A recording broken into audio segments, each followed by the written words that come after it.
Misteri kematian Brigadir Esko Fascarelli, anggota Intel Polsek Sekotong, Polda Nusa Tenggara Barat, NTB, akhirnya tersingkap lebar. Tersangka kasus pembunuhan Brigadir Esko ternyata tak cuma sang istri, Bribtu Rizka Sintiani. Polisi menetapkan 4 tersangka baru dalam kasus yang menghebohkan warga ini. Keempatnya adalah Hamaksiun dan Nuraini, ayah dan ibu Bribtu Rizka, Dani Rifkan selaku adik Bribtu Rizka, serta Pauzi, teman dekat Brigadir Esko. Kasih Humas Polres Lombok Barat, Ibtu Amiruddin, menyatakan para tersangka baru memiliki hubungan dekat dengan korban. Usai gelar perkara ini, kami tetapkan 4 tersangka baru dari kematian Brigadir Esko, diantaranya inisial S, P, D, dan N, ungkapnya, dikutip dari tribunlombok.com. Menanggapi penetapan tersangka baru, ayah korban, Samsul Herawadi, mengaku lega karena sejak awal curiga aksi pembunuhan dilakukan sendirian. Menurutnya, jumlah tersangka dapat bertambah lagi berdasarkan keterangan sejumlah saksi. Dalam hal ini belum merasa puas karena adanya oknum, polisi, yang disebut-sebut oleh saksi yang sekarang menjadi tersangka, jelasnya. Samsul tak menyangka keluarga Bribtu Rizka tega melakukan pembunuhan.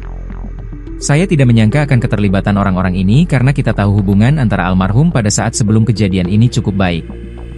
Kaget juga ada keterlibatan mereka, lanjutnya. Ia berharap para tersangka dapat dihukum setimpal. Kalau memang benar-benar tersangka, ya harapan kami supaya 4 orang ini dihukum sesuai aturan yang berlaku, imbuhnya. Dengan adanya tersangka tambahan, Polda NTB perlu menjelaskan peran masing-masing tersangka. Perlu juga untuk melakukan rekonstruksi ulang karena ada tersangka baru, ucapnya. Jasad korban Brigadir Esko ditemukan dalam kondisi membusuk dan leher terikat tali di kebun kosong dekat rumahnya di Dusun Nyur Lembang, Desa Jembatan Gantung, Kecamatan Lembar, Lombok Barat, Nusa Tenggara Barat, NTB, pada Minggu, 24 Agustus 2025. Bribtu Rizka Sintiani ditetapkan sebagai tersangka dan telah menjalani rekonstruksi. Setelah gelar perkara pada Rabu, 15 Oktober 2025, Polda NTB menetapkan 4 tersangka baru dalam kasus ini. Brigadir Esko berasal dari Desa Bonjeruk, Lombok Tengah dan setelah menikah tinggal di dekat rumah keluarga Bribtu Rizka di Dusun Nyur Lembang, Desa Jembatan Gantung. Saat rekonstruksi, Bribtu Rizka memeragakan puluhan adegan. Namun, dia menolak saat meragakan adegan di lokasi penemuan mayat yang ada di kebun belakang rumahnya.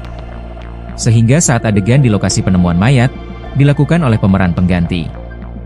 Disinilah terungkap adanya 2 sosok yang membantu pembuangan mayat tersebut.